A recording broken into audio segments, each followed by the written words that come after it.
The What do you problem. want to say? This is Kathy. She's awesome.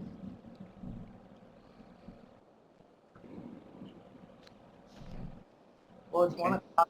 Well, it's 1 o'clock, and we'll go ahead and get started. So I will just do a brief introduction. Today we have Kathy Lipton, who is going to help put on a webinar covering how you should write for a lay audience. She had years of experience before coming to UME with ERS and helping economists understand how to write for lay audiences. So she's going to take that expertise and give it to us today. So thank you all for attending. And Thanks, Paul. I really appreciate the opportunity to do this webinar. And yes, I'm sharing the 36 years of experience I had at USDA's Economic Research Service. And there I was a staff economist for a while, so that's one type of writing that you do. I was the economics editor for a magazine. I was the managing editor for the Review of Agricultural Economics, which was more journal writing. And then I ended my career as executive editor of Amber Waves magazine. So I kind of feel like I have a lot of experience in a lot of different areas. And hopefully can share some interesting things about writing. And I hope that you will find my presentation today more interesting than my dog last night, because when I started giving it a talk with her, she just fell asleep. So anyway, we'll get started. So I want to start with a quote. And this quote by Mr. Carlton summarizes sort of the overarching theme of my presentation today. Your articles and fact sheets and reports are competing with many other sources of information. There's traditional newspapers and magazines, but there's Facebook, Twitter, blogs, and probably a whole lot of other forms of social media that I don't even know anything about. So just as Mr. Carlton said, you can't assume that your readers are going to hang in there. So you want to develop your writing skills to communicate well, and of course that's particularly important for extension staff, and to reach the broadest possible audience. Extension, after all, is defined as a statewide, non-formal education system. So that, notice the central mission is education. So your articles and your reports and your blog posts need to be clearly written for a general audience. So in the following slides, I'm going to take you through 6 lessons that cover writing an article from the outline to the conclusion. And within one of the lessons about the body of the article, I'll provide 10 rules for writing the text. So as we go through the presentation, I'm going to encourage you, urge you, and probably even nag you to remember several key words when you write: brevity, clarity, and reader-friendly. So let's get started learning how to write fact sheets, bulletins, blogs, and extension briefs that capture readers' attention early and hold on to it. So for the purpose of the discussion, I'm going to start at the beginning of the article. It would be the outline, and working through all the important elements or important points about each element. But you may not write your article exactly in order. For example, you may not come up with your titles and your subheads until you've finished the article. So we're going to start with lesson number 1, develop an outline. And I'm sure you don't want to hear this, but your high school English teacher was right. Developing an outline will help you walk the reader through, step by step, through all the important information in your article. And your outline doesn't have to be anything formal. You can go over to Starbucks, get a latte, and jot down your outline on a napkin. But it's important to give a lot of thought to your conclusions, because those are actually going to comprise your opening paragraphs. But we're going to get to that later. So for each lesson, I'm going to give you a takeaway point. And your takeaway point today is an outline will help you organize your article, particularly if you are writing a lengthy report. Okay, so you've prepared your outline, and it's time to actually start writing. If we continue going in order of the elements of the article, the title would be next. So lesson 2, write, and I have to read this title. But really, don't worry about writing the title early in the process. Your title may become more obvious after you've completed your first draft. But I want you to think of the title as valuable real estate, because it's really your first chance to pique your reader's interest. So check out these titles. Now, I'm not suggesting you need to write anything as flamboyant or ridiculous or frankly wrong as these titles, but I do want to show you the difference between a title that just states facts and one that gets the reader interested in diving into the article. So here's an example of two different ways of saying the same thing. The first one, very straightforward, impact of the Maryland fire, and it sort of might pique your interest. But the second one that talks about how it could have ended the university, sparked a rebirth, really probably is a much more interesting title and more likely to get somebody to just read the article. So now let's apply those title writing principles to research and survey-based articles. So again, the first one, very straightforward, just talking about agriculture projections, but the second one gives the reader some idea of what to expect. So we're going to go through the principles of a good title. First, a good title predicts content. Think about the most interesting aspect of your article and try to work that into your title. A good title catches the reader's interest. Competition for your reader's time, again, means that you need to sell your articles and your reports. So in this example, alliteration and the promise of success make this title a winner. And third, a good title contains keywords that make it easy for the reader to find your article by computer search.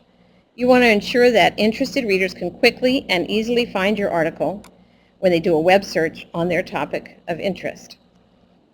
So here's your takeaway point. Take the time to be creative and write an interesting title that will draw your readers to your article or your report. And if you're struggling to come up with a good title, ask me for help or someone else, but spend some time just coming up with a good title. So next, lesson 3, make the opening paragraphs count. So, okay, let's suppose you've already written a fabulous title, and now you want to hold on to your reader's interest by writing a really interesting first paragraph. And you want to make that opening paragraph really count by putting the bottom line first. So hopefully many of you are familiar with the inverted pyramid style of writing. In the inverted pyramid style, the conclusions and the most important information appear in the lead paragraphs. And in the traditional academic style, as we know, authors discuss the problem, the theory, the data, the model, and then build to the all-important part, the conclusion. The inverted pyramid style is used in journalism, but really should be applied to all writing. And this was an argument I had frequently with writers in the review of agricultural economics who wanted to still follow that traditional triangle approach to writing. And again, it's important because there's so many competing forms of communication. And people also tend to be scanners. They read through quickly and they get the high points about an article. So to illustrate the inverted pyramid style, I'm going to show you different brief articles covering the same event. And I'm going to show you first the typical style of academic writing, facts first, followed by the conclusion. Then I'll show you the same topic with inverted pyramid style. So we're going to do a little time traveling, and we're going to go back to April 15th, 1865. And you've just picked up the local newspaper to read the day's news. So I'll give you a second to look at the article.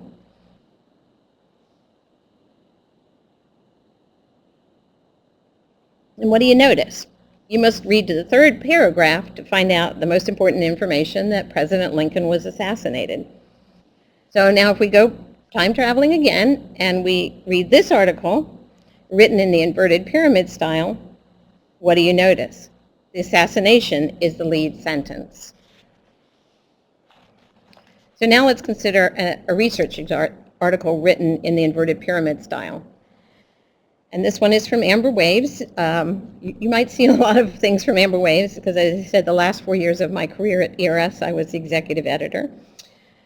So here's a paragraph, opening paragraphs from an Amber Waves article, and you'll see that the first 4 sentences contain the major points of the article.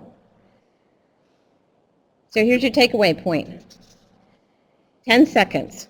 That's all the time you have to engage the average internet user before they click on the next page or website, or in my case, get distracted by something on Facebook or Pinterest. So you have to make those first few paragraphs interesting and engaging. So now we're going to turn our attention to writing the body of the article. Oops, got ahead of myself there. We're going to turn our attention to helpful tips for writing the body of the article. But first I want to share a quote that sums up probably how most of us were encouraged to write in college and graduate school. Convention dictates that academic and technical writing be precise and unemotional. The tone tends to be colorless. In short, the writing is technical and usually interests only the experts. That's probably a good summary of journal article writing.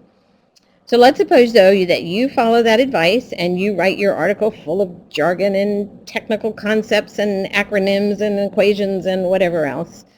Your average reader is probably going to look like this. So that brings us to lesson 4. Write for a general audience.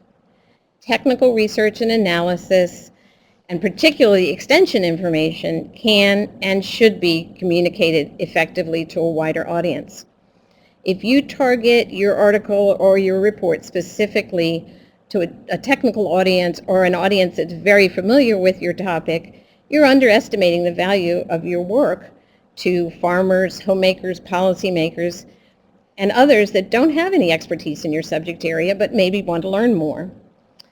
And writing in a general style is not dumbing down your work. Now, that's not to say that there aren't going to be times when you need to include technical information. In that case, write your article for a general audience, but include sidebars or links to the specifics of your data or your model for anybody who's more interested or for those more technically minded readers. So in order to make things easier for you as you write the text, I'm going to give you the top 10 rules for writing for a general audience. Unfortunately, these may not be as much fun as David Letterman's top 10 were, but hopefully they'll be more useful. So rule number 1, watch your language. That is, avoid the use of jargon and buzzwords. Now, this is a problem I see often in the fact sheets and other reports that I edit. So if you use acronyms or technical terms without defining them, you're sure to get a comment in the margins from me that says, please define. Now again, as I said, in some articles, research or technical terms and terminology is unavoidable. So writing for a general audience means that technical terms should be defined in the paragraph containing the first use of the term. So one option is to include the definition directly in the sentence, as we've done here with the definition of Malthusian crisis. But suppose the definition is much more involved than a simple sentence. In that case, you can include it in a sidebar box. So you'll include a reference to the box near the relevant term, as in this example. So your takeaway point. Don't assume that your readers know the meaning of technical terms or acronyms. I always used to tell Amber Waves and other writers that I worked with that it helps to imagine that you're telling a family member, your teenage nephew, assuming he would be the least bit interested, or your mother or your great-uncle Tanus, about what you do. Unless they know all about your subject area, you aren't going to talk to them and throw out terms and acronyms without explaining them. So writing is no different. You need to explain terminology, define acronyms in the sentences, sidebars, or if you have a lot of technical terms, you can include a glossary. So now I want to play a brief game. I want to pretend that you are a staff member in Senator Jones' office, and the senator has asked you to find out some information on a construction project called the Washington Environmental Yard. He needs a short summary in 10 minutes. You do a Google search and only find the following information. So take a minute to read that.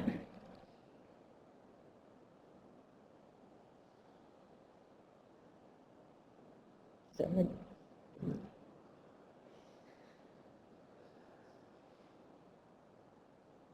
apologize if it's hard to read, but... So, okay, you had a minute to sort of read through this. What are you going to tell the senator about the project? Honestly, I've read this thing at least 20 times, and I can tell you I still have very little idea what it means. So this indecipherable paragraph leads us to rule number 2. Plain language will speak volumes about your work. Here's a quote from Mark Twain that you may want to remember. Quote, "I never write metropolis for 7 cents when I can write city and get paid the same."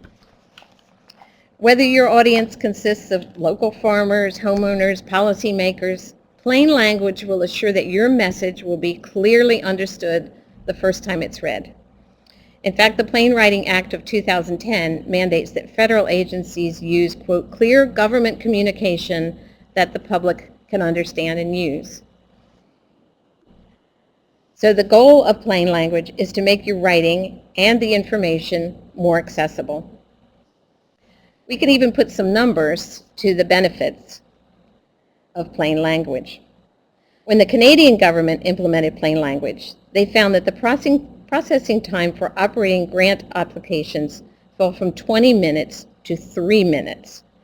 The error rate on order forms declined from about 40% to 20%, and improved response rates to letters about beneficiaries saved the Canadian government an estimated $8 million every mailing cycle. And that's probably important for you all who do surveys to think about too, that the language be as clear as possible. So your takeaway point. Plain language is defined by the results. It's easy to read, understand, and use. And as I continue through the rules for writing the body of the article, I'm going to discuss each of the techniques listed here in the takeaway point. So here we go. Use active instead of passive voice. Following this rule is actually going to help you avoid the more awkward and stilted way of speaking that occurs with passive voice. Passive voice sentences always contain a lot of extra words that make it more difficult for the reader to understand the intended meaning. So to illustrate, I'm going to read you a fairy tale. It's one you're all familiar with, The Three Little Pigs. But there's one big difference. This version is written in the passive voice. And I've done this so that you can clearly see the difference between passive voice and active voice communication. So once upon a time, a decision was made by 3 little pigs to build their own houses. The house of the first little pig was built out of straw.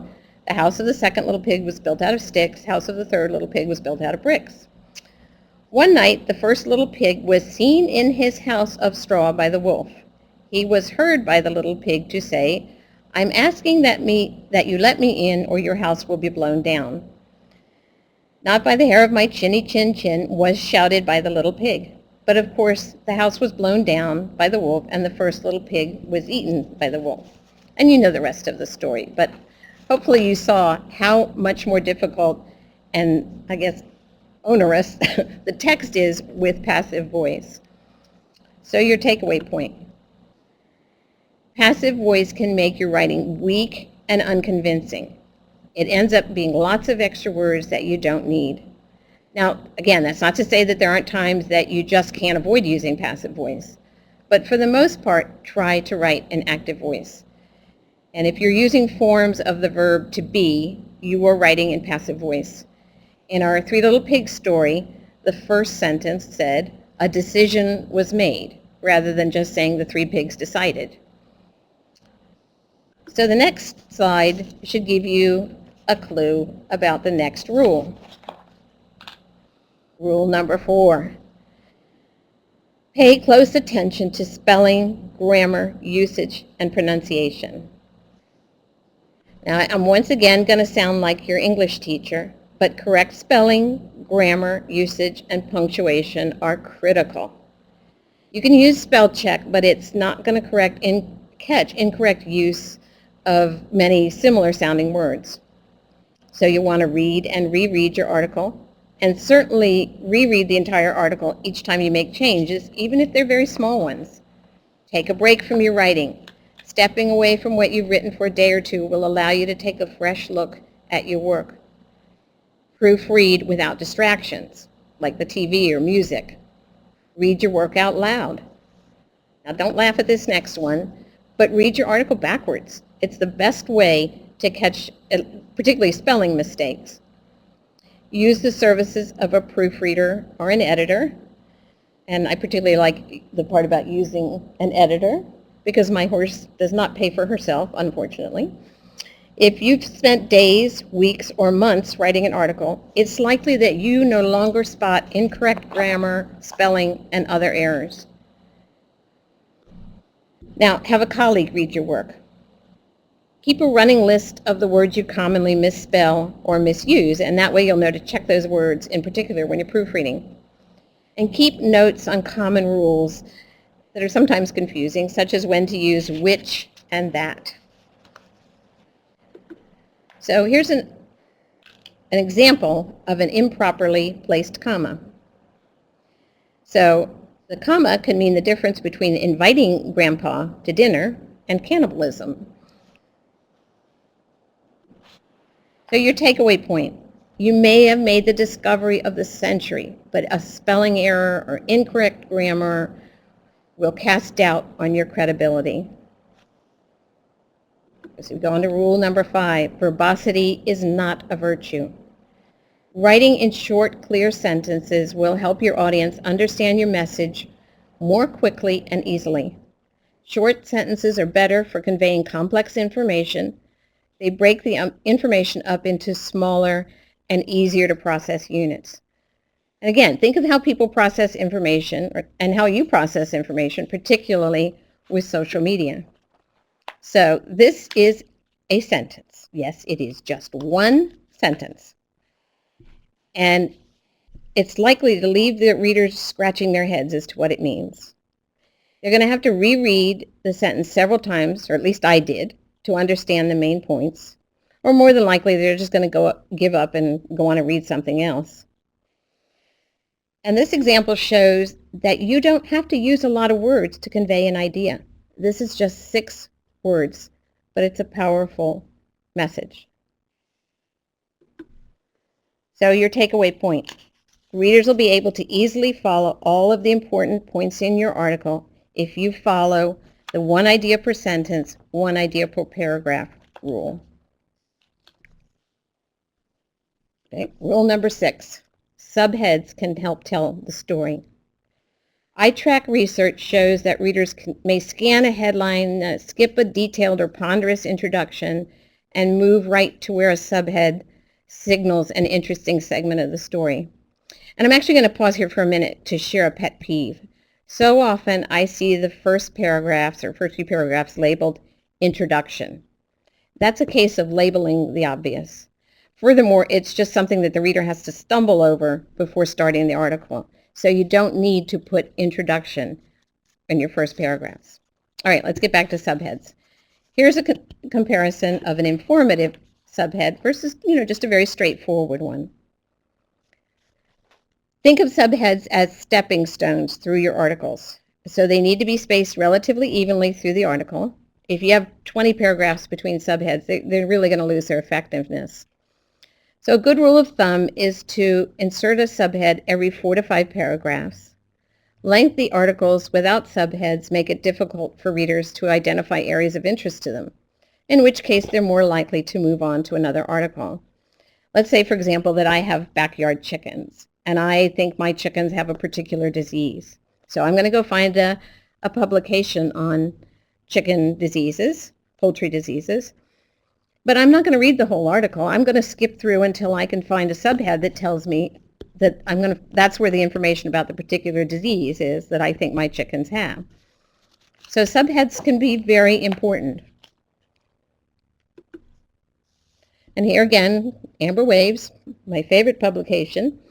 This is from an actual article, and the major points of the article are clear from the title and the subheads. You almost don't need to read the article. You can get the gist of it from the subheads and title. If I've edited your work, you'll know that I frequently take the first sentence of a section and make it a subhead. And that's a good tip. Just put in a placeholder, such as the word subhead, and then go back and put in the subheads after you've completed your article. Subheads at regular intervals help focus the reader on major points. Use subheads to reinforce critical information or guide the readers to important points.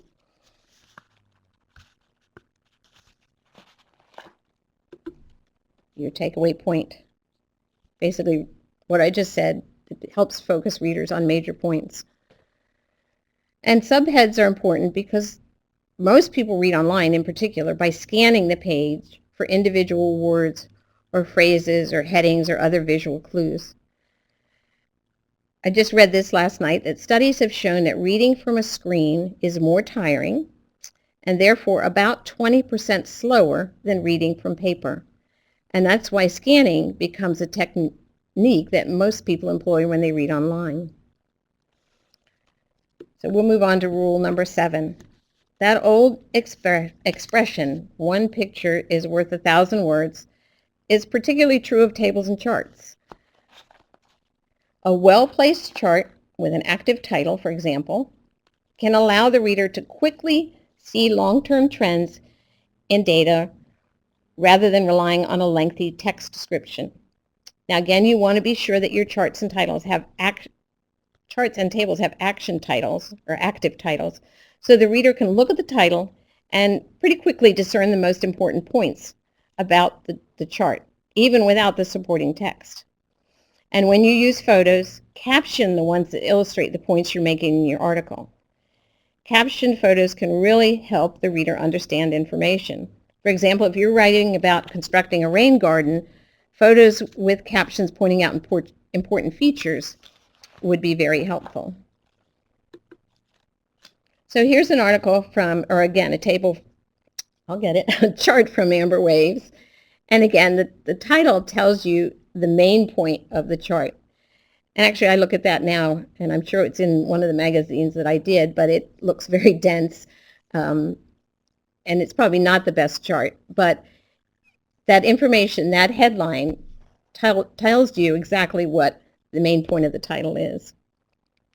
And at ERS, we often had charts picked up by the media, but not necessarily with the accompanying text. Because we use very descriptive titles of USA Today and other media outlets, we're able to use the charts as standalones. And ERS now on their webpage has a section called Charts of Note, where basically the story is told in a chart. So your takeaway point. Check your charts and tables carefully before calling them final. Did you consider your audience? Is the chart or table too technical for the average reader? Check your data. I can't tell you the number of times that authors would update information for their article and not check to be sure that charts and tables and the text agreed. Explain encodings. Did you use colors or different sizes to indicate magnitude, for example? Don't keep the reader guessing. Make sure everything, including the axis, is very clearly labeled and include sources. So now we're going to talk about another tool that will help readers focus on information. That's bullets. And this, again, goes back to the fact that people are scanning information online.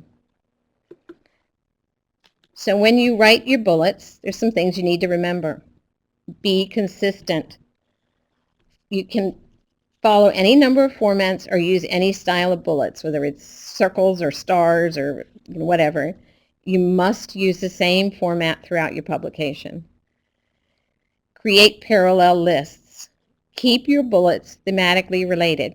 Begin each bullet with the same part of speech and maintain the same grammatical form. And then finally, be logical. Ensure that your bullets make sense with the first words of introduction. So take a look at this example. The first two bullets complete the introductory phrase fine. The last bullet makes the sentence read, fluoride mouthwash helps fight freshens breath. So in that case, you would want to change the last bullet to fights bad breath. So also, I wanted to go back to my slide. Did you notice that I violated the parallel rule in this bullet list? Because I started the first bullet with a noun and the remaining bullets with a verb. So your takeaway point. When reading online, many people skim content. Because of this, you want to do everything possible to draw your reader's eyes to the most important information. And bullets are particularly useful for things like directions or steps in doing a particular technique or something. So now, number 9, write for the web. And it is a fact that just about everything that you write is published on the web. So you need to understand that how people read web pages is different than other media. So you need to think about that as you write, and particularly as the content is laid out, so that you're promoting your relevant topics. And we discussed subheads, bullet items, text formatting, and clear navigation all help people read web pages. So in particular, I know because the law group writes a lot of blogs, I'm going to focus on writing a blog entry. And I will confess here that I don't have a lot of professional experience writing blogs. ERS was only just getting started with that when I retired. But I do write a personal blog about my farm and my writing experiences, read by a total of about 6 people, but I enjoy it. But what I like about blog writing is that you use a very different voice, if you will, than in other professional writing. Blog writing is more casual. It's more like personal communication with your reader. But that doesn't mean you don't have to follow some rules. Write the way you speak. Keep the tone friendly, breezy, without acronyms and legalese and whys and wherefores and all of that. And that may be particularly important for, again, the law group. Your headline is important. Spend some time on it, but don't make it too long. Eliminate extraneous words. Use short paragraphs. Say no more than 7 to 8 lines, especially the opening paragraph where you're introducing the subject to your reader. Because as we demonstrated earlier, long paragraphs are just really hard to read. Do a short post overall. Limit 3 to 4 pages maximum. It's a blog entry. It's not a major publication.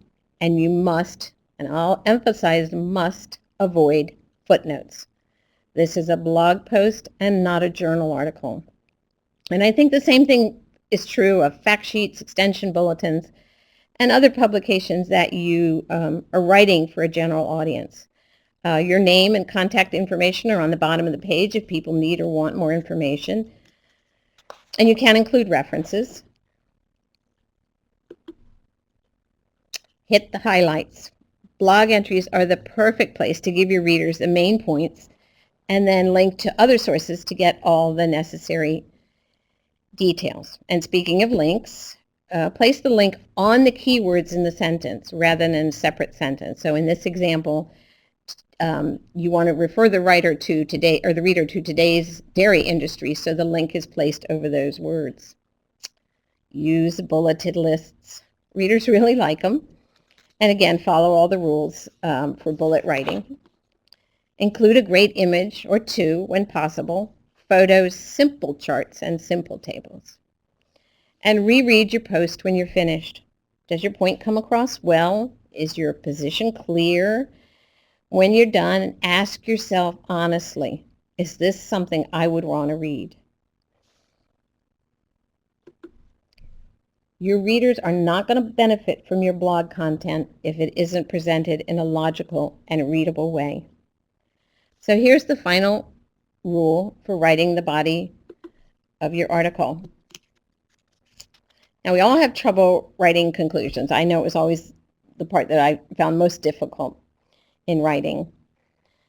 And it's particularly difficult when you're writing in the inverted pyramid style because your results and your most important information are already in your opening paragraphs. So how do you write a conclusion? Well, there's some things you want to avoid for sure.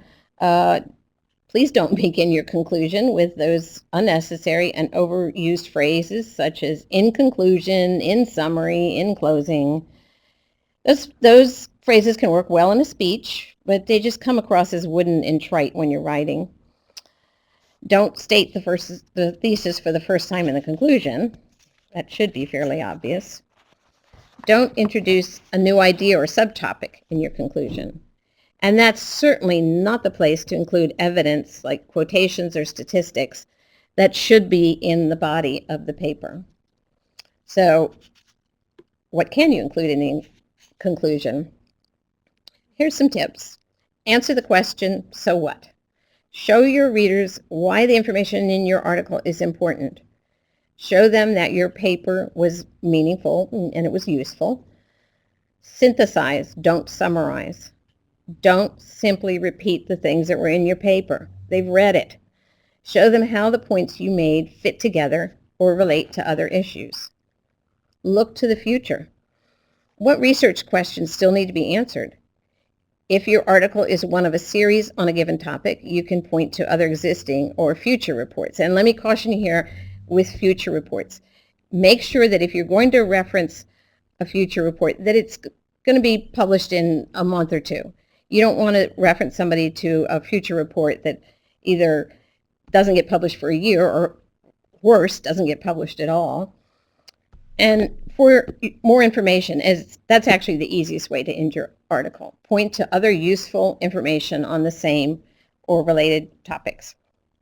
Okay, so we've covered the 10 rules for writing the body of your article.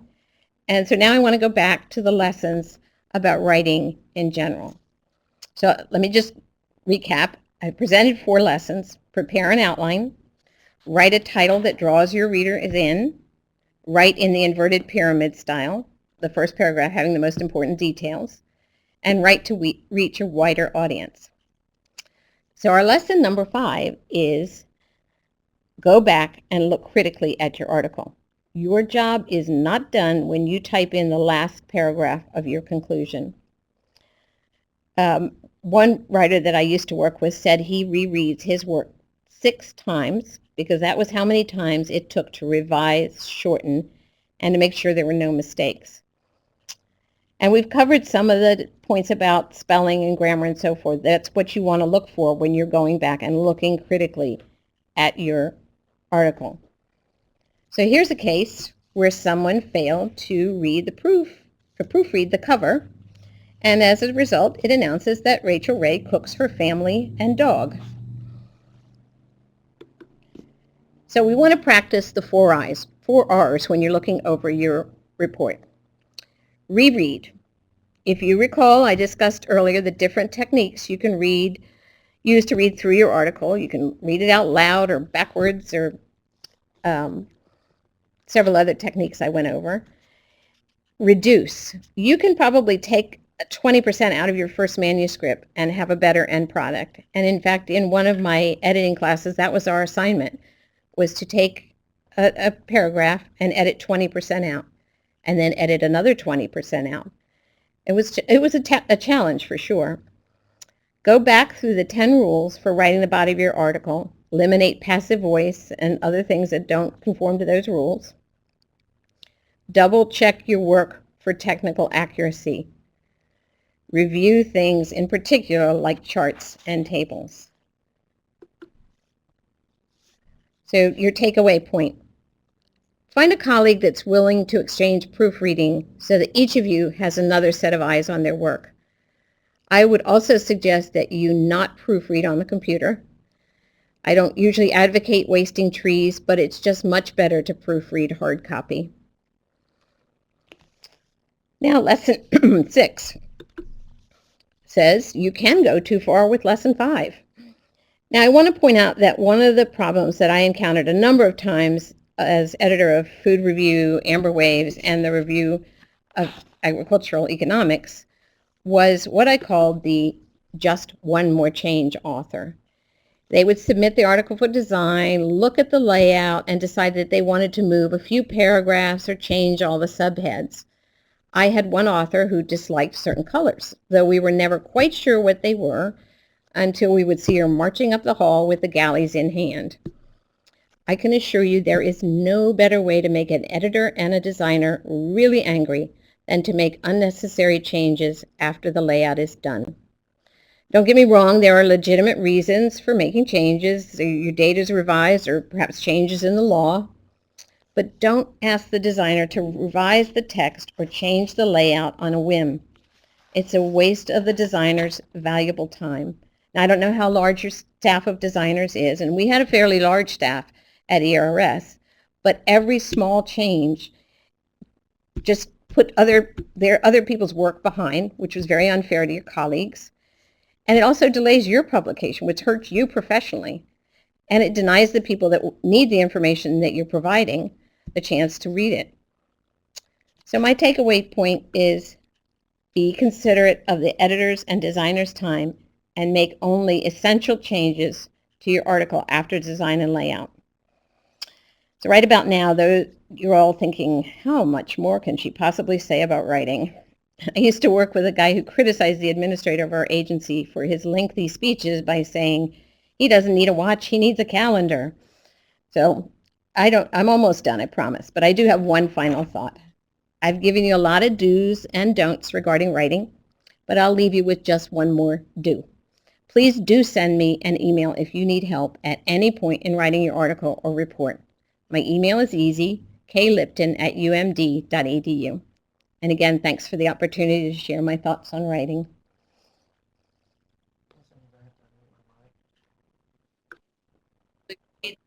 Are there any questions? Are there any questions for Kathy? I'll give everybody a second. Jump in and start typing if they have questions. See, somebody is typing. Thank you, Kathy. I think we have one question coming. This Andrew Clayton. Oh, okay. You're very welcome, Paul. I hope you're planning to make this available, and as well as the PowerPoint slides. So hopefully people can kind of go over it. It went fast, probably, and I know there's a lot of information, a lot of things to keep in mind. But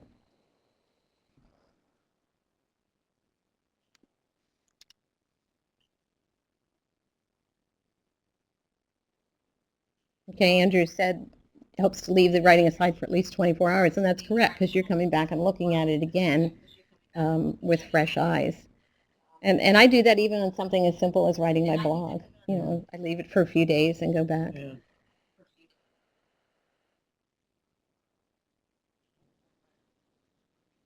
If I have to leave it for a few days and come back and we'll check it again. Not seeing anybody type in really quickly, so Ashley's about to type in.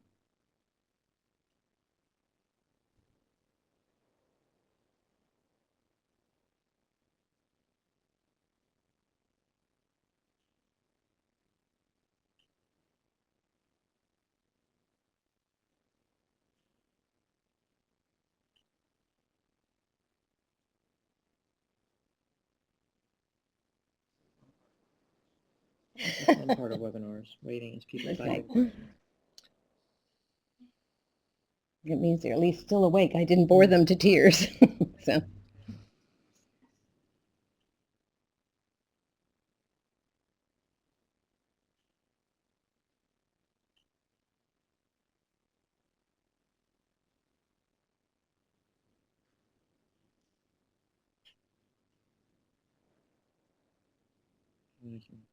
Right, that's what I just said about reading your article backwards. I mean, what that does is it doesn't help you focus on content, but it helps you focus on individual words.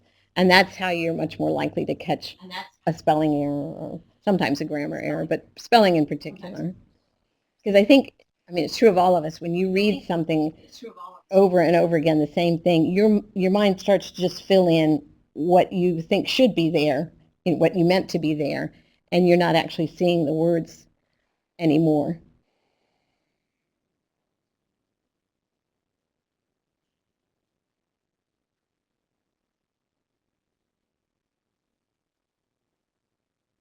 I have multiple. Oh my. Now it's supposed to start.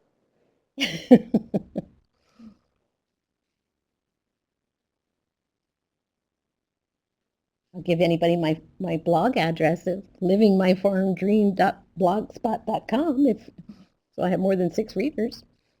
I've never tried reading backwards. I wouldn't advise it for like a long book if you're writing, but if you're doing a blog report, which again it should be short, blog post. Yes, to answer Andrew's question is how many times should you define an acronym? It should be defined the first time you use it. So in other words, if you wrote Food and Drug Administration, you would put in parentheses FDA, and then used FDA from then on. But the one thing I usually did with Amber Waves articles is if we used the acronym in a table, we would then put a note down below saying what it was, because you can't always count on the fact that somebody who's looking at the table has gone through to find out what the acronym means in the text. So.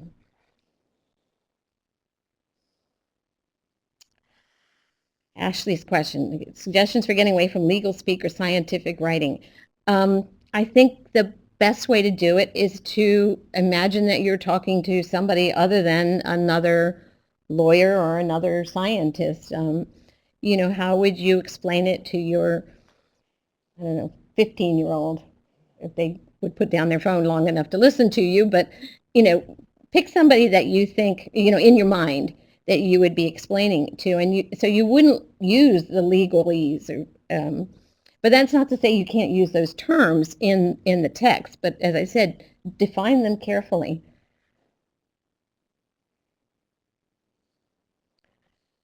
If not, use footnotes. Where's a good place to use citations? You can include things as references, certainly. I see that in a lot of the fact sheets. They have references at the end. That's fine.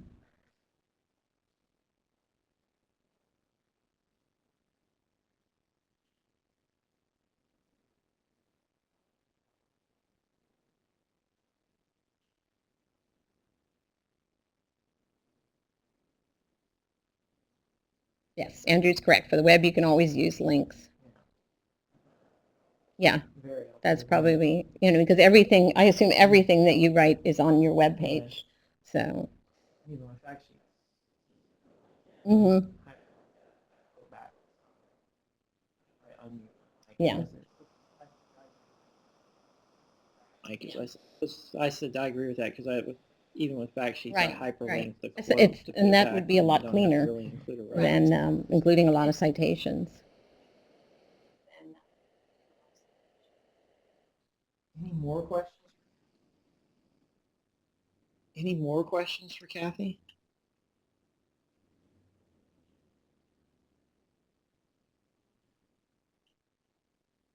And I'll just say again, please, email me if you have questions, or, I've written this thing and I can't for the life of me think of a good title. Send it to me and I'll try and help you, or subheads.